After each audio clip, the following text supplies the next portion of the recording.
RITEVE presenta Pensemos en voz alta. RITEVE, comprometidos con la vida. ¿Qué tal, amigos? Buenas noches. Bienvenidos a Noche sin Tregua, la política con P mayúscula. Pensemos en voz alta. Hace 8 días tuvimos un programa donde estudiamos el estado de la justicia en Costa Rica. Bueno, lo compartimos. Hoy queremos ampliar ese debate que establecimos aquella semana cuando estuvimos conversando con actores que habían sido investigadores o con una magistrada que estaba muy a favor de lo que viene desarrollando la Corte Suprema de Justicia. Pero también hay una visión un poco o mucho más crítica de lo que pasa en la Corte Suprema de Justicia, y sobre ese mismo informe, sobre esas mismas líneas que vimos la semana pasada, vamos a ampliar el día de hoy. Ya regresamos. RITEVE presentó Pensemos en voz alta. RITEVE, comprometidos con la vida.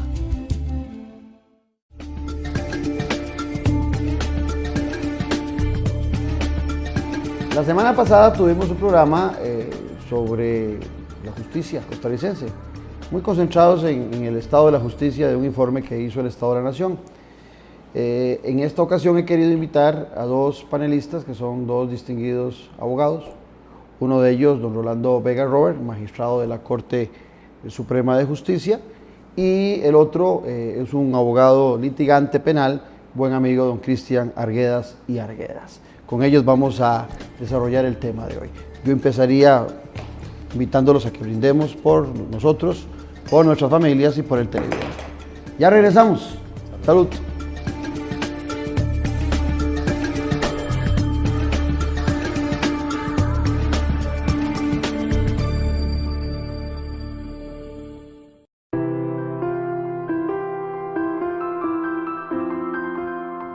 Metas, imágenes del futuro, sueños que con cada gota de sudor se van haciendo fuertes.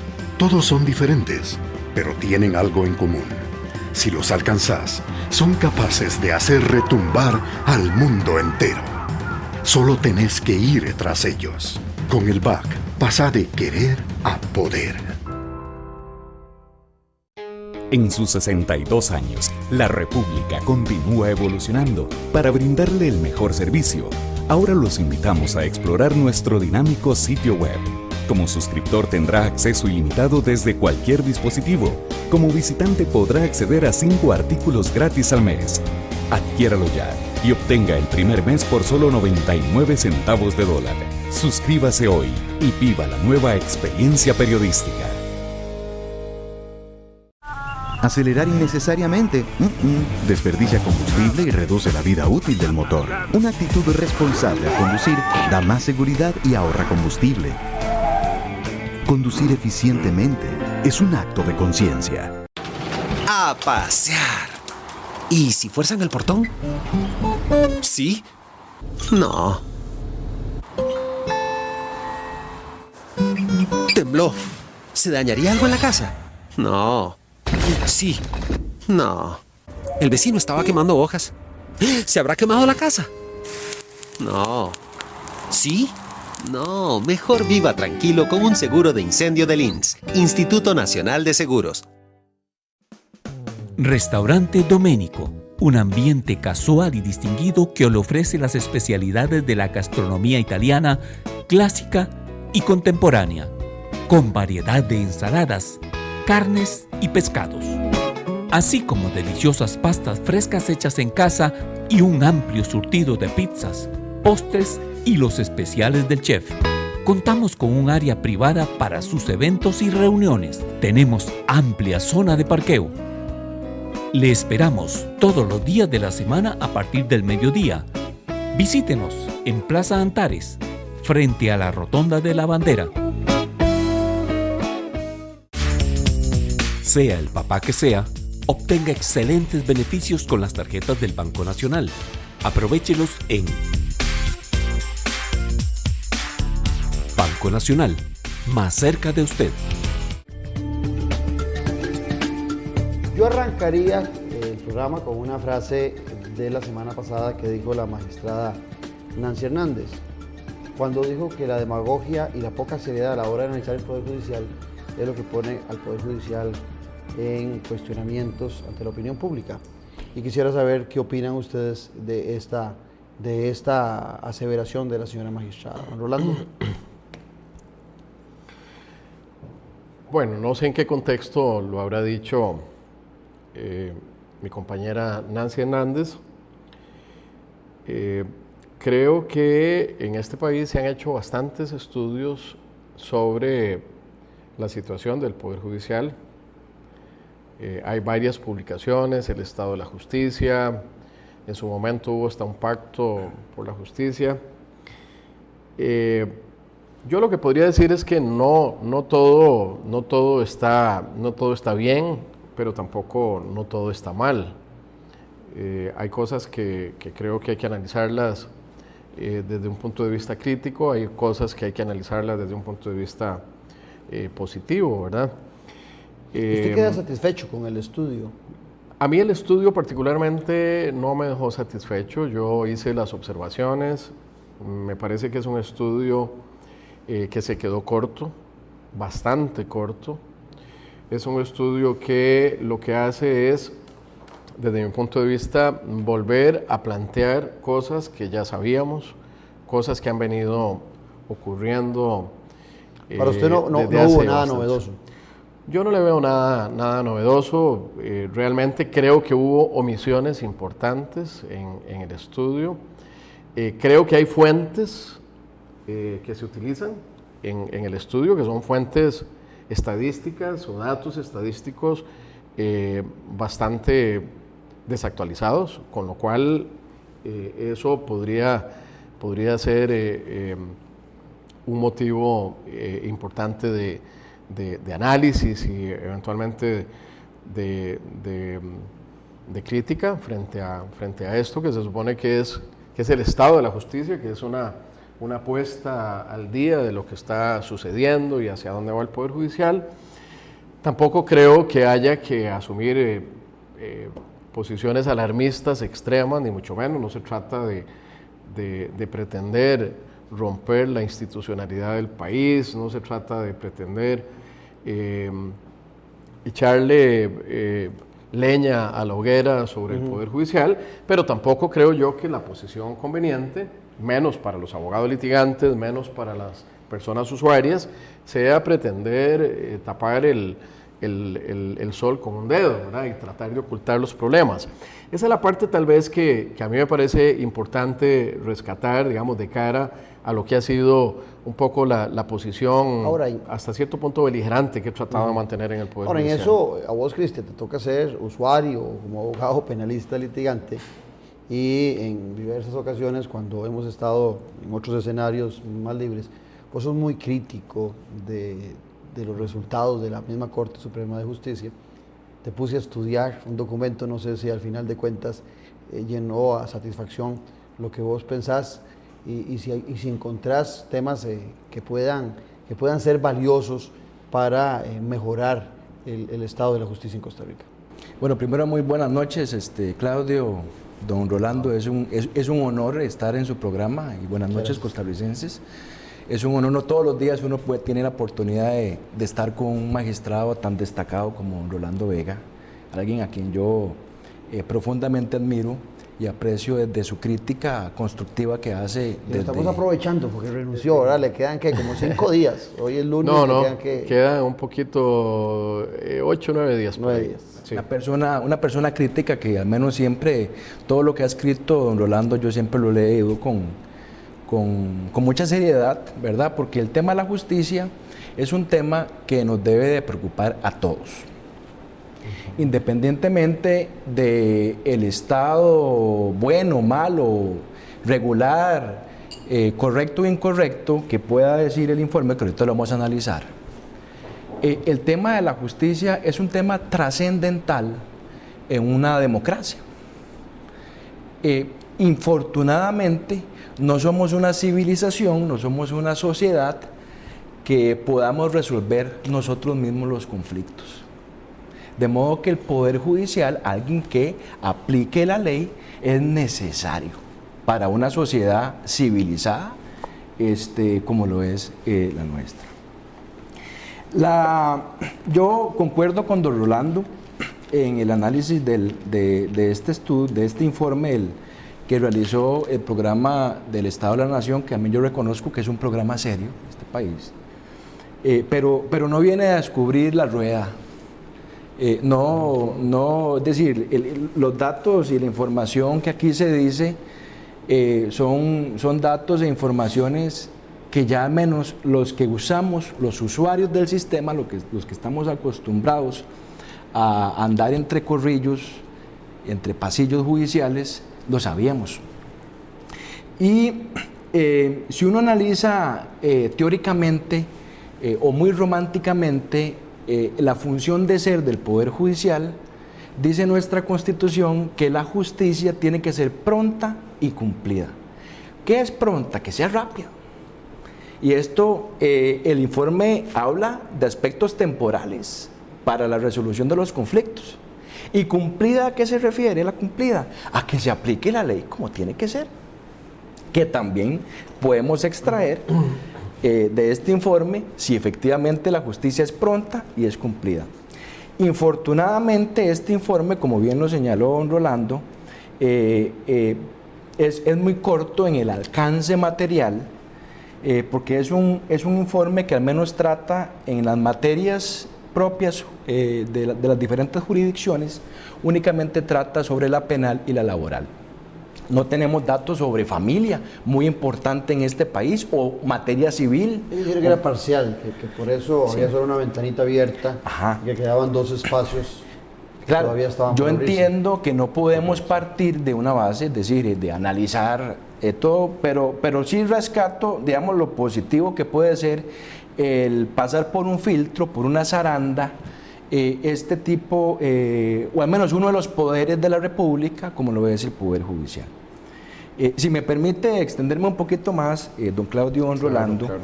El informe, en esos dos aspectos, si los podemos abarcar desde una perspectiva romántica, o como debe ser, en cuanto al alcance temporal o a la duración de los procesos, esto de que si la justicia es pronta, vemos que efectivamente el informe arroja que el promedio de duración de los casos es de 3 a 4 años. Es decir, es un intervalo de tiempo que yo considero muy largo. Y es un promedio, o sea, puede haber casos muy fáciles y otros muy complicados. Yo particularmente como litigante tengo casos que tengo 10 años de estarlos atendiendo. Y eso es demasiado tiempo. Eso, en la vida de una persona, imaginémonos una persona que está siendo imputada de un delito y que tenga 10 años que enfrentar al sistema. Esta persona en estos 10 años no va a poder trabajar, no se va a poder concentrar, no va a poder hacer su vida. Y eso es lo que yo en diferentes foros he llamado como que se le está aplicando la pena de banquillo. O sea, la pena de siéntese ahí, espérese, ¿verdad?, a que le resuelvan su situación jurídica. ¿Usted me permite? Claro, por supuesto, Rolando. Me permite contarles una anécdota. Esto es un diálogo y una conversación. Es que, y te devuelvo la palabra en 2 minutos. Eso que está planteando don Cristian me parece realmente importante. Yo creo que para cualquiera sería el corazón. Es el centro, efectivamente, del problema o del tema, porque si una institución está llamada constitucionalmente para resolver los conflictos de la gente, tiene que hacerlo en un tiempo prudencial. Hubo un caso que yo creo que la única falla de ese caso fue que la persona que lo hizo, que fue muy acuciosa, muy inteligente y sumamente innovadora, le faltó una parte en esa experiencia que tuvo. La persona estaba pero tan decepcionada, estaba tan frustrada de lo que su caso estaba durando en un tribunal X, que entonces un día decidió, para llamar la atención del despacho sobre el atraso que había desmedido en la tramitación de su caso, decidió llegar con un queque, con un pastel, con candelitas, y le puso todos los años que tenía de estar esperando una resolución en ese despacho, encendió las candelitas, y con la gente con la que iba empezó a cantarle cumpleaños Al expediente. al expediente. Vale que no era dinamita cada candelita. Lo interesante fue que, claro, Terrible, una historia terrible. El juzgado, ¿verdad? La gente del juzgado sí se sorprendió y sí reaccionó frente al tema. Claro, si hubiera estado las cámaras de televisión, si eso hubiera sido acompañado hubiera y tal, trascendido. y si toda la gente empezara a realizar ese tipo de cosas, yo creo que, es decir, sería una señal realmente crítica, una señal lamentable, porque aquí hay procesos, don Cristian dice que hay procesos en promedio de 3 y 4 años. Yo creo que se queda un poco corto, porque probablemente él está hablando de lo que es el estudio. Del estudio sí. relacionado o vinculado específicamente a la materia penal, en lo que yo no dudaría de que eso Pero pueda ha ser estado hablando del poder. índices La actuales. Corte tiene 2 décadas de estar hablando de modernización. Y usted está perdón. desde esas Ya décadas va ha a estado cumplir ahí, 3. sí. Ya va a cumplir 3 décadas. Hace 25 años, cuando todavía estaba don Edgar Cervantes en la presidencia de la Corte, terminando en los años 90, don Miguel Blanco Quirós, se empezó a hablar de la modernización del Poder Judicial. Entonces pasamos de las máquinas de escribir, pasamos de las IBM de bolita, a las computadoras 286 con WordPerfect 5.1, algo así. Y la modernización del Poder Judicial se entendía como poner computadoras en los despachos. Nunca ha habido, hasta hace poco tiempo, una visión de que todo el servicio, bueno, primero que todo, la discusión de que lo que brinda el Poder Judicial es el servicio público. Eso fue una discusión interesantísima, porque el Poder Judicial nunca aceptaba que brindaba servicios públicos. O sea, el Poder Judicial siempre aceptaba que lo que hacía era ejercer un poder de Estado. Y el ejercicio de ese poder de Estado no podía jamás verse disminuido o devaluado a un servicio público. Pero ahora bien, ¿verdad? también ese servicio público que usted dice, y le pregunto a Cristian, ¿podrá haber afectado algo que se dice que hoy son más de 600,000 casos anuales que ve la Corte, que ha variado, como antes igual pasaba en la Caja Costarricense de Seguro Social, que ahora tienen que dar prótesis, que ahora las operaciones son más complicadas? También dicen que en la Corte los juicios son mucho más complicados que los de hace 10, 20, 30 años. ¿Qué hay de cierto? Sí, bueno, eso se especula, pero eso tiene una causa, y esto es al segundo punto que yo quería mencionar sobre, bueno, la justicia sabemos que no es pronta, será cumplida, y yo creo que este informe dice que no. Vea, al menos en materia penal, y podemos ver los números en materia laboral, que don Rolando es magistrado de la Sala Segunda y tiene más noción de eso. Por ejemplo, del 100%, dice el informe del Estado de la Justicia, del 100% de casos en materia penal, un 65% o se archiva, o se desestima, o se dicta sobreseimiento. ¿Qué significa eso?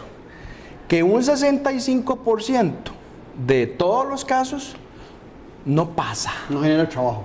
Entonces, hay algo con este número es alarmante, porque o los litigantes o los ticos mentimos mucho y vamos a poner denuncias sin fundamento, o los litigantes recomiendan mal, o los fiscales hacen mal el trabajo. Es decir, y aquí yo creo que es un poco de las tres, y aquí tiene que ver el tema de la calidad profesional, que está en boga ahorita, especialmente porque La Nación hace poquito salió una noticia de que el 70%, al menos la noticia al titular fue 70% de los abogados que se gradúan sin dominar conocimientos básicos. Trabajo para las universidades públicas y privadas y al colegio. Claro, exacto. Eso es de los abogados nuevos, pero yo le aseguro que estos números se reflejan en la realidad de los abogados litigantes actuales, porque no hay.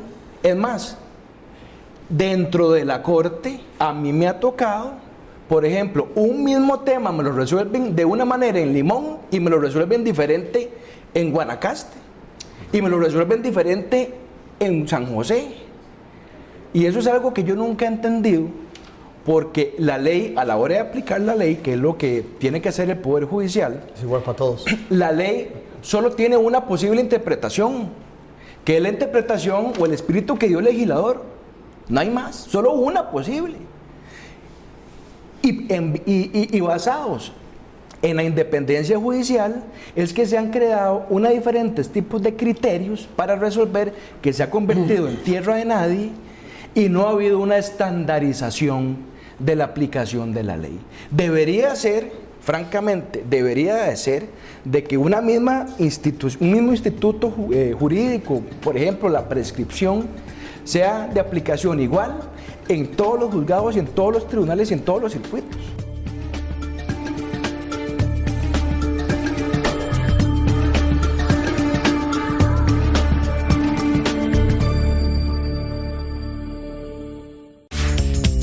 Sea el papá que sea, obtenga excelentes beneficios con las tarjetas del Banco Nacional. Aprovéchelos en Banco Nacional, más cerca de usted.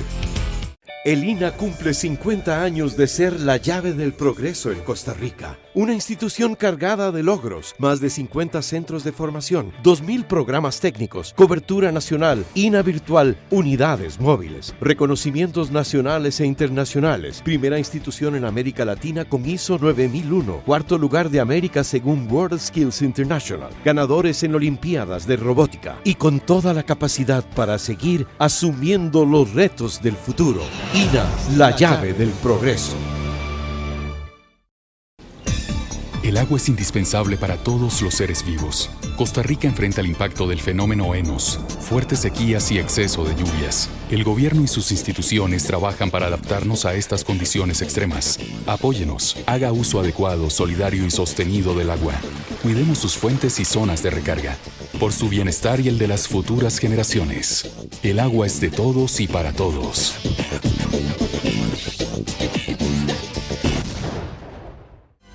Café y palabras, porque la política sí importa. Escúchenos por 89.1 FM, de lunes a viernes de 10:30 a 11:30 de la mañana. Café y palabras, charlas de café con los politólogos Claudio Alpizar y Randall Arias, quienes con sus invitados y contertulios la involucran en el acontecer en el día a día de la sociopolítica nacional. Café y palabras, porque la política sí importa. Por 89.1 FM, La Superestación, un programa con aroma de café y con sabor a gente. Café y palabras. Respetar una señal es un acto de conciencia. Proporciona mayor seguridad en carretera. Conducir eficientemente es un acto de conciencia. Vinomundo es un lugar creado para fomentar y cultivar la cultura del vino. Nuestra gastronomía se define como fusión mediterránea. Es un sitio único en el país, el cual posee la infraestructura que asemeja la arquitectura clásica europea. Vinomundo cuenta con varios ambientes para disfrutar: restaurante, 2 cavas, bar y salones de eventos. Vinomundo, donde el vino se toma con el alma. Para información y reservaciones puede llamar al teléfono 2249-4715. Sea el papá que sea, obtenga excelentes beneficios con las tarjetas del Banco Nacional. Aprovéchelos en Banco Nacional, más cerca de usted. Por usted que ha estado dentro del monstruo, que conoce el vientre del monstruo, ¿qué comentario tiene esto que nos dice? Yo creo que el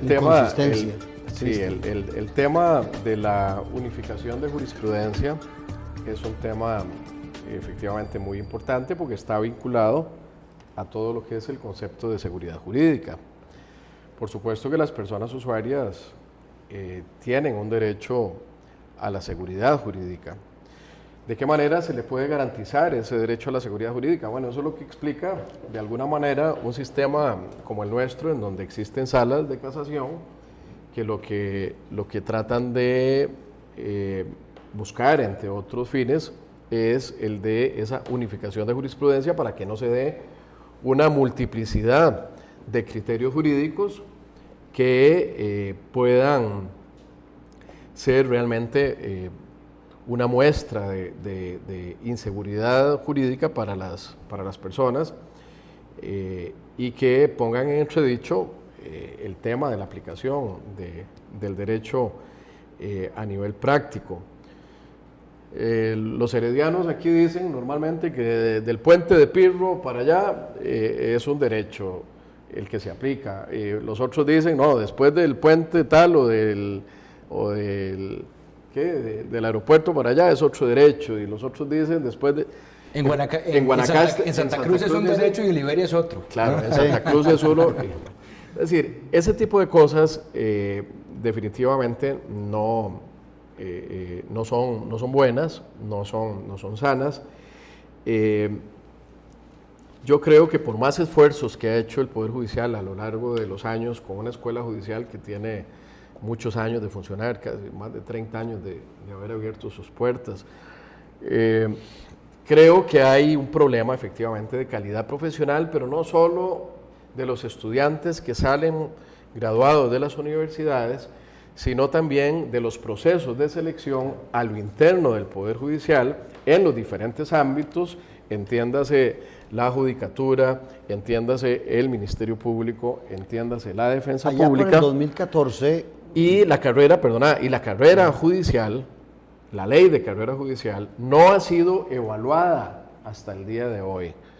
Y ya estamos hablando de que va a cumplir bastantes años, más de 2 décadas, y no hay un estudio serio y profundo sobre las bondades, sobre los aciertos o sobre los desaciertos en materia de selección de jueces, de fiscales, de defensores públicos. Allá por el 2014 usted decía de que había habido una desbandada de funcionarios, se estaban yendo muchos. Alguna gente ahora dijo se está dando otra. Alguna gente había dicho que no era tan cierta esa apreciación suya. ¿Vos sentís, Cristian, esas deficiencias, tenés tiempo de estar litigando, has sentido que esos funcionarios han bajado de categoría, de calidad en la Corte, o vos sentís que hace 20, 30 años la justicia administrativa, la cuestión administrativa de la justicia es igual de ineficiente o deficiente?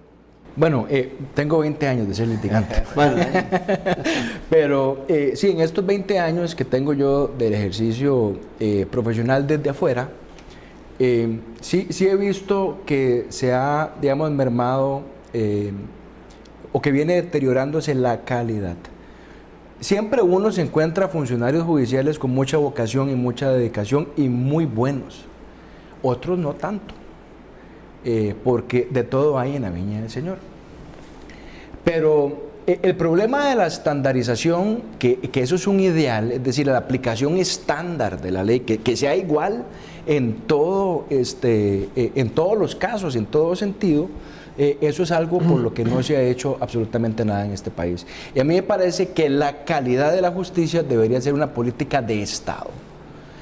No solo que le importe al Poder Judicial, sino que también al Ejecutivo y al Legislativo. Porque con la reforma procesal contenciosa administrativa, prácticamente que cualquier acto administrativo de una municipalidad, de un ministerio, de una institución autónoma puede ser impugnado y podríamos hablar, digamos, coloquialmente, de que los jueces contenciosos podrían ser los que estén gobernando.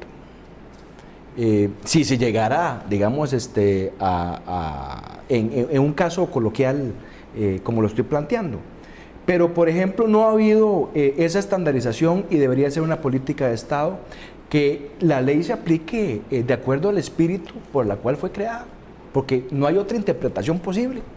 ¿Y por qué no se da eso al interno de la...? Si está necesario, no es un asunto de recursos, porque al final de cuentas, yo creo, Claudio, que tiene que ver con las corrientes de pensamiento. evidentemente, en diferentes materias, algunos grandes juristas, por ejemplo, han tenido la oportunidad de ir a estudiar a España, otros a Alemania, otros a los Estados Unidos, otros a Argentina, y evidentemente ellos traen corrientes de pensamiento y esas corrientes de pensamiento vienen plasmadas en las sentencias. Pero lo cierto del caso... ¿Cuál es tu comentario, Rolando? Estudiar afuera varía en mucho la percepción de la justicia. Yo creo que efectivamente hay corrientes de pensamiento detrás de los jueces. Los jueces son actores de cambio social, no pueden desligarse de realidades nacionales, no pueden desligarse de pensamientos políticos, ideológicos. Aquí hay toda una discusión de fondo, ¿verdad? Es decir, cómo amarrar el derecho a la política o al derecho, ¿verdad? Ese es un gran tema. Un tema que, por cierto, en estos días se está reviviendo, ¿verdad? Yo hace un tiempo publiqué un artículo en la página de Diálogos por la Justicia, en donde hablaba justamente sobre la judicialización de la política o la politización de la justicia, ¿verdad? Que ese es un tema bien interesante. Sí, ahora están los partidos políticos, los vemos mandando los temas a la cuarta. Por eso, entonces... Y a la fiscalía. Y a la fiscalía. Entonces y estamos... al tribunal contencioso, claro, a todo lado. Entonces estamos en un tema de contradicciones, porque al final los políticos se quejan de que los jueces se meten donde no se tienen que meter, y al final los jueces terminan resolviendo los conflictos o los problemas de la política o del gobierno o de todo lo que es la administración pública activa. Pero perdón, don Rolando, pero sí, eso no se puede controlar. Lo que sí se puede controlar es la calidad de las resoluciones. Claro. O sea, no importa que se den esos juegos entre políticos. Correcto. Siempre y cuando alguien que llegue a resolver con calidad. Claro, no, el tema de la calidad, ustedes saben que a mí me apasiona. El tema de la calidad se puede abordar desde la perspectiva, digamos, de lo que es el control de los procesos de formación, de preparación de los funcionarios y sobre todo los mecanismos de control para saber si se están actualizando en conocimientos, para saber si están al día o no están al día. Y el tema de la calidad desde el punto de vista de lo que es la gestión propiamente. La gestión de los órganos jurisdiccionales, de los órganos auxiliares de justicia, que son el Ministerio Público, la Defensa Pública, el organismo de investigación judicial, que esos son órganos auxiliares del Poder Judicial. No son los más importantes, porque los más importantes son los que cumplen la razón de ser, la esencia misma del ejercicio de la judicatura. Esa es la función jurisdiccional, esa la ejercen los jueces, las juezas, los tribunales, los juzgados de la República. Pero bueno, para hablar de calidad necesariamente necesitamos establecer parámetros. Y para establecer parámetros necesitamos establecer mecanismos de medición. Si no hay mecanismos de medición y si no hay parámetros, no podemos saber si el resultado... Eso es un tema de modernización. Claro, es un tema de modernización. Si el resultado del producto o del servicio que yo estoy recibiendo realmente cumple o no cumple con esos índices, con esos indicadores de calidad que son absolutamente necesarios y que son reclamados por los señores abogados y abogadas litigantes y por los señores usuarios y usuarias de los sistemas judiciales. Para eso, para poder medir, para poder parametrizar, necesitamos evaluación del desempeño. Y la evaluación del desempeño hay que hacerla no solo de la gestión institucional, sino de la gestión individual. El Poder Judicial tiene, o va a cumplir el 1 de octubre, creo que son... Aquí no habla nada de eso. No, por supuesto que no. A pesar de que yo me reuní con estos señores, con los investigadores del Estado de la Justicia, me reuní con ellos en varias oportunidades. Les solicité que entraran a profundizar sobre ese tema, de la evaluación de la gestión, de la evaluación del desempeño, de la gestión de la calidad. Pero es curioso porque hay una parte que dice, que ellos ponen como conclusión, que se requiere mayor calidad, que la mayor calidad es uno de los desafíos del Poder Judicial. Bueno, pero no mencionan el tema, no lo entran. Por ejemplo, el informe, por ejemplo, en materia laboral, da un dato alarmante, ahora que hablamos de calidad, porque la calidad, a final de cuentas, tiene que ver también con la satisfacción del usuario.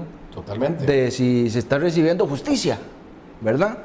En el laboral dice el informe que únicamente un 50.1% se acoge a las pretensiones del trabajador que demanda, es decir, el pago de sus extremos laborales.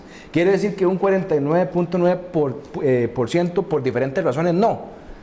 Ahí, esto es un dato que podemos extrapolar y decir, bueno, hay un 50 y 50, hay un 50 y 50, gente contenta, porque le da la razón. Decía la magistrada Nancy Hernández, y se la dejo a usted, don Rolando, decía Nancy de que el que pierde va a estar insatisfecho con el resultado. Y si que hay un 50% que pierde, ese 50% estamos completamente de acuerdo. Estamos completamente y se va satisfecho que ganó.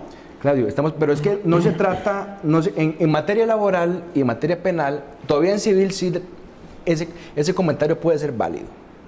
Pero en materia penal, por ejemplo, es el Estado contra un individuo. Y en materia laboral es un trabajador, la parte débil, contra el patrono, que es la parte fuerte. Es muy raro que un trabajador o en casos yo me atrevería a afirmar que tal vez no pasaría el 5% de trabajadores que lleguen a inventar procesos o inventar, porque nadie va a esperarse 3, 4 años e invertir 3, 4 años en una mentira. Es absurdo, es ilógico. Si usted llega y acciona el aparato judicial es porque usted cree que usted tiene una pretensión válida, que se la pueden acoger. Que la mayoría de esos casos laborales, si usted que conoce el tema, se solucionan porque los trabajadores llegan sin defensa pública y entonces casi claro, que es un negocio para el patrono. Sí, para el patrono le dice, no le pago, vaya demándeme, y cuando llegan a la conciliación le ofrezco X cantidad. Y le acabo el sombrero. Claro, y entonces, ¿qué es lo que pasa? La pregunta sería, ¿sale ese usuario, sale satisfecho del sistema? Yo me casi que aseguro de que no. Yo creo que aquí el tema hay que desagregarlo. Es decir, no podemos estar hablando, confundiendo la parte de fondo de la parte formal específicamente. Con respecto al fondo, uno podría estar de acuerdo o no con la decisión de un juez o de un fiscal o con la intervención de un defensor o de una defensora pública. Esos son los aspectos de fondo. En la parte de fondo es un tema muy delicado porque está de por medio el principio de independencia. Es decir, todo funcionario que administra justicia y que tiene en sus manos la decisión de tener que resolver un conflicto, tiene que hacerlo apegado a la Constitución y a la ley. Y punto. Ese es el principio de independencia judicial, que no puede estar condicionado ni a los favores personales, no puede estar condicionado a lo que diga la prensa, a lo que los políticos quieran o necesiten en determinado momento. Es decir, la independencia judicial está basada en eso, en que el juez actúe y resuelva apegado a lo que dice la Constitución y la ley. Los conflictos siempre generan antagonismos, ¿verdad? Los conflictos siempre generan una posición que ve las cosas del color negro y la otra que las ve del color blanco. Entonces, ciertamente, para el juez es muy difícil quedarle bien a las dos partes, porque para que le quede bien a las dos partes tiene que decir, mire, esto no es ni blanco ni es negro, es gris. Pero las zonas grises en justicia no existen casi nunca. Puede ser que existan en algunos casos esporádicamente, pero no existen casi nunca. Y eso es lo que decía, Perdón, lo interrumpo. Sí. Yo estoy totalmente de acuerdo con usted, sin embargo, yo me he topado al menos resoluciones de sala tercera, a manera de estudio en la facultad, sobre un mismo punto, un mismo tema, tesis diferentes. Correcto. ¿Qué decías antes? Y entonces, y esto, decir, ¿cómo es eso, verdad? Es decir, entonces no es solo regional donde varía la justicia. Pues claro, en la misma oficina en las mismas varía. salas hay tesis diferentes. Estamos de acuerdo. O sea, ese tema es grave. O sea, que eso ocurra es grave, ¿verdad? Porque entonces eso genera inseguridad jurídica. Ahora, estamos hablando de problemas de fondo, no nos estamos metiendo todavía con los temas formales, estamos hablando del fondo. ¿A qué puede obedecer eso? Hay que analizar esos casos dependiendo de la integración del órgano, hay que ver si el órgano estaba integrado con todos sus titulares, si habían suplentes o no habían suplentes. Hay que analizar si antes de ese pronunciamiento en donde se varió el criterio, había una resolución anterior en la que se había advertido algún cambio o no de jurisprudencia, lo cual es algo absolutamente necesario y elemental. Nosotros tratamos de cuidarnos en la sala cuando nos percatamos de que estamos cambiando efectivamente un criterio de fondo sobre algún tema en particular. Decimos, esta sala ha venido diciendo esto y esto y esto y esto a lo largo de tantos años, pero con un mejor estudio del asunto, con un replanteamiento, con la incorporación de nuevos elementos, con lo que usted quiera, con nuevas posiciones doctrinarias, a partir de ahora nuestro criterio es este. Y lo advertimos a la parte para que la parte sepa entonces a qué atenerse y tratar de evitar una situación de inseguridad jurídica. Si eso no se da, que es lo que está planteando don Cristian, me parece que eso es grave, porque para la parte y para el abogado litigante es muy difícil saber entonces, frente a determinadas situaciones jurídicas, qué puede esperar como resultado de la resolución de sus casos si las posiciones jurisprudenciales son totalmente oscilantes. Eso significa una violación al principio de seguridad.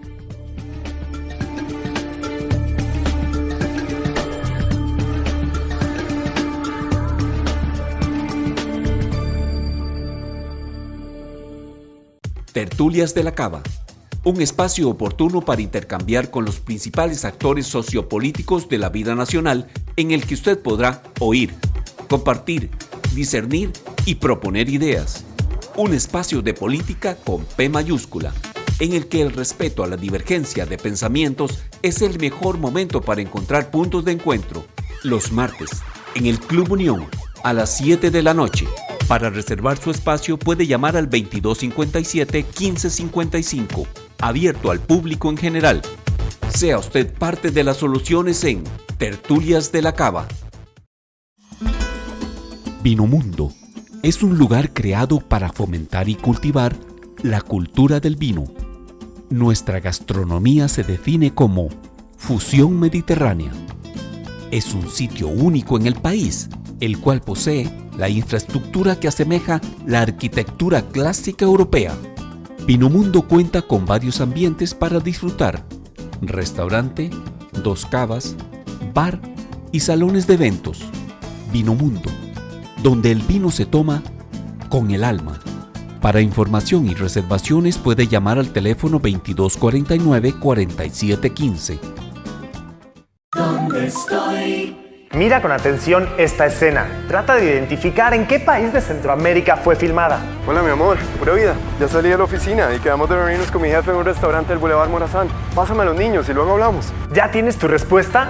Este comercial fue filmado en Honduras, pero a Carlos de Costa Rica le da lo mismo, porque con su plan postpago de Claro puede hablar, mensajear y navegar desde y hacia cualquier país de Centroamérica con su misma tarifa local. Borra las fronteras de tu mente. Pásate a Claro. ¡Claro que sí!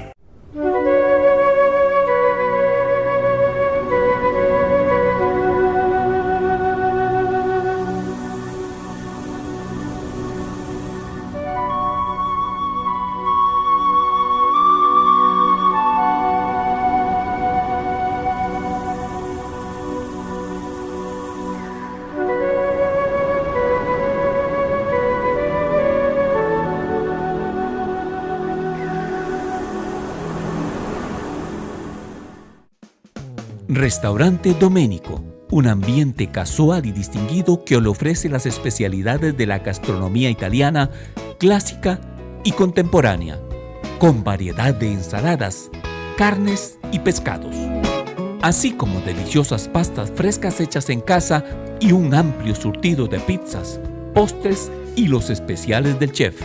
Contamos con un área privada para sus eventos y reuniones. Tenemos amplia zona de parqueo. Le esperamos todos los días de la semana a partir del mediodía. Visítenos en Plaza Antares, frente a la Rotonda de la Bandera. Sea el papá que sea, obtenga excelentes beneficios con las tarjetas del Banco Nacional. Aprovéchelos en Banco Nacional, más cerca de usted. Pero ahora vayamos al tema que nos lleva, a mí me lleva a ese tema, lo que ustedes están planteando, el usuario. Hay una visión, no sé si será muy ligera de los que han promovido los medios de comunicación, sobre impunidad penal. ¿Qué tan cierto es eso? ¿Son los medios de comunicación que han hecho grande esa idea o efectivamente la impunidad en Costa Rica? Es que aquí lo dice el informe del Estado de la Justicia, del 100% de casos, del 100% de casos, un 31.9 se archiva, un 33.4 se desestima y un 17% se sobresee, es decir, un 65% no pasa, no llega a juicio. Entonces, con esos números... Pero eso no sería impunidad. Bueno, claro, con esos números que nos está diciendo que de cada 100 casos, un 65 se van para casa, como dicen. Y habría que ver del 65 que llega al juicio. Ya le voy a dar ese dato. ¿Cuántos de ese 65 que llega al juicio, únicamente o a condena, dice el informe del Estado de la Justicia, un 8.7. O sea, del 100% de casos a condena llega a un 8.7. Uno podría decir, jugando con números... Pero, ¿será que todos eran culpables? O tal vez estaban la gente acusada y era inocente. Y solo un 8 realmente era culpable, ¿no? Bueno, por eso yo hablo de la calidad, Porque no necesariamente el Estado de Derecho es, ¿seré yo culpable o no seré yo culpable? Yo hablo de la calidad, la gente demanda, y como litigante yo me he topado, por ejemplo, a fiscales muy buenos, muy acuciosos, brillantes, y me he topado muy malos. Entonces, y eso influye. Uno como defensor, como litigante, uno evidentemente está parcializado y la labor de uno es defender. No, porque la percepción ciudadana es que hay impunidad. Claro. Y eso genera, y usted lo sabe mejor que nadie, estando allá adentro, yo creo... entonces la gente no quiere ir, ¿para qué voy a demandar si no voy a perder? Mejor me tomo la justicia por mis manos. O mejor, que sería terrible, o mira, o la justicia es tan mala en Costa Rica que voy a robar y voy a hacer crimen porque es buen negocio, no me meten a la cárcel. O sea, hay algunas cosas que se empiezan a generar alrededor de esas percepciones. Este tema que se está planteando es un tema grueso, ¿verdad? Gordo. Es un tema gordo, es un tema que se las trae. Yo no soy penalista, pero he seguido con mucha atención todo este debate desde hace muchos años, desde el 1996, 1997, cuando se estaba precisamente generando toda la reforma procesal penal y estamos pasando del sistema inquisitivo al sistema acusatorio, ¿verdad? Que ese es un tema bien interesante. Ahora, sobre esto que plantea don Cristian, hay voces realmente críticas y de alarma de otros abogados litigantes que lo han venido insistiendo hace bastante tiempo. Lo que me parece importante no es exactamente decir si el 8.7 de personas condenadas es un porcentaje alto o es un porcentaje bajo. No es exactamente ese el tema que desde mi punto de vista es más importante, sino saber las causas que hay detrás de que el 8.7 sea condenado, a pesar de que el Estado genere una gran cantidad de recursos que pagamos todos nosotros con nuestros impuestos para generar un aparato como, ¿verdad?, el Ministerio Público y los mismos tribunales, que al final de cuentas, si llevan a juicio a un 35%, entonces... Claro, la gran pregunta es, el aparato es más grande de la cuenta. Claro, o el aparato es más grande de la cuenta o el aparato no está siendo eficiente. Con estos números, el ideal debería ser, si en un 65% de los casos no hay suficiente base para un juicio, el ideal debería ser condena en el otro 35%. Exactamente. Debería ser un trabajo suficiente del Ministerio Público para lograr la condena en el 35%. O sea, el Ministerio Público debería hacer un trabajo para no pasar a juicio los casos que no sean pasables a juicio. Y buscar la condena y condenar. Es decir, buscar la condena y concentrarse en el trabajo para que los que sí sean condenables, efectivamente sean condenados. Imagínense que de las sentencias un 8.5%, un 8.7% son condenatorias y un 6.5% son absolutorias. Es decir, quiere decir que de las condenas, del 100% de sentencias, un 40% son condenas y un 60% son absolutorias o que no hubo condena. Y ya esos números nos refleja, digamos, una realidad del Ministerio Público. El tema de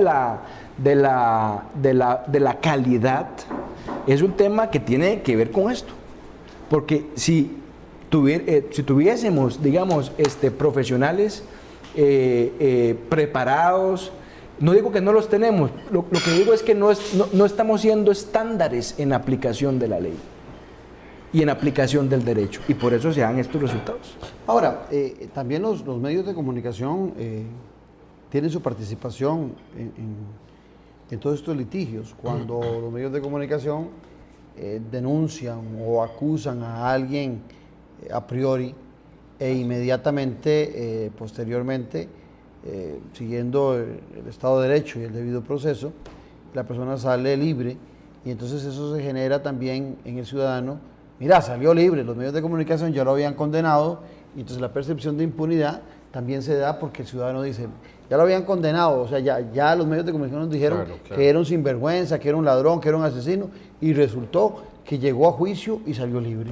Claro. Sí, bueno, eso pasa en todas las sociedades, ¿verdad? Y en los sistemas donde hay jurados, todavía eso es más grave. En este caso, bueno, es imposible que alguien no se pueda abstraer de una realidad como lo que es estar informado por las noticias y de lo que se informa. Muchas gracias. Pero yo, por ejemplo, recuerdo, he tenido un par de ocasiones en donde he conocido jueces que han dictado prisiones preventivas porque está la prensa afuera, porque les da miedo salir, digamos, en el periódico al día siguiente, criticándolos. Claro. Rolando. Bueno, eso es terrible, ¿verdad?